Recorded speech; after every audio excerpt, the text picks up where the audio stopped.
Thank you very much, Mr. Chairman, and I do appreciate our work together so far with regard to the FHA reform, and we'll continue to work with you as we deal with this critical issue. Since its creation in 1934, our nation has depended on the Federal Housing Administration, or FHA, to help first-time homebuyers, as well as low to moderate income Americans, achieve their dreams of home ownership. There are undeniable benefits derived from home ownership for both families who buy and the broader community, as long as the purchase of that home is achieved through responsible and sustainable means. When the FHA operates in a safe, viable manner, it can help many deserving people gain a foothold in our housing market who otherwise might not have been unable to do so. That's why today's hearing comes at such an important time for the FHA. The taxpayers who stand behind the FHA, as well as potential future home buyers, depend on the FHA. And they look to us now to enact reforms that will return the FHA to a sustainable path. If we do this, the FHA can remain a viable option for future generations. If we do not, the future is more uncertain. The current situation surrounding the solvency of the FHA is concerning, to say the least, and at worst, is unsustainable.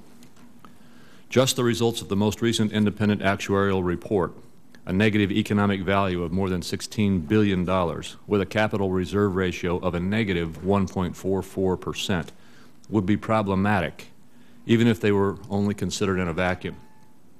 However, nothing should be considered in a vacuum. And what is more troubling is that these numbers are part of a continued negative trend that we see in these reports year after year. Despite assurances from the FHA that capital shortfalls were temporary, for the last 4 years the FHA fund has been in violation of statutory mandates for minimum capital levels. Worse yet, the capital reserve ratio has actually been in decline every year since 2006. Perhaps worst of all, many experts believe that the FHA is actually underestimating its risk exposure. If this is true, the taxpayer could be even far more exposed to losses than is even currently estimated. Unfortunately, this continued trend of declining capital leads one to the inevitable conclusion that the FHA has a fundamental problem building and maintaining adequate capital to protect the taxpayer. As such, it is our duty to look at a broad range of reforms aimed at returning the FHA to a strong, self-sustaining insurance program.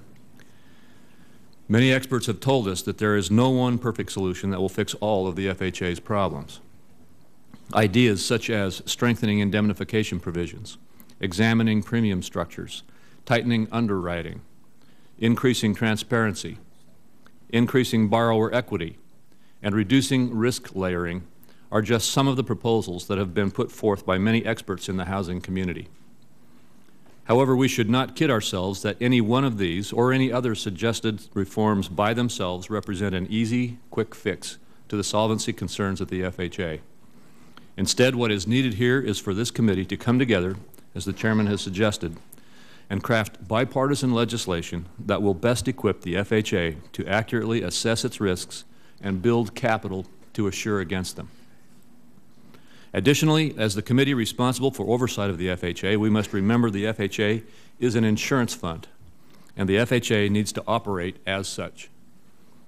Even as we deliberate additional authorities that the FHA may need, the FHA needs to fully utilize the authority currently at its disposal to ensure that it does not require a taxpayer bailout.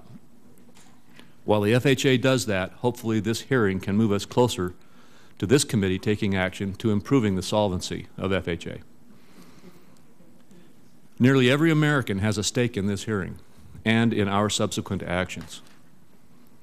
They may be a young family starting out and hoping to buy their first home, a retired couple looking to sell their home and move closer to their grandkids, or taxpayers worried about the consequences of inaction. Regardless of their situation and whether they know it or not, nearly all of our constituents will suffer if we continue down this current path. Mr. Chairman, I thank you again for holding this hearing, and as I said, I look forward to working with you as we move forward to find solutions. Thank you.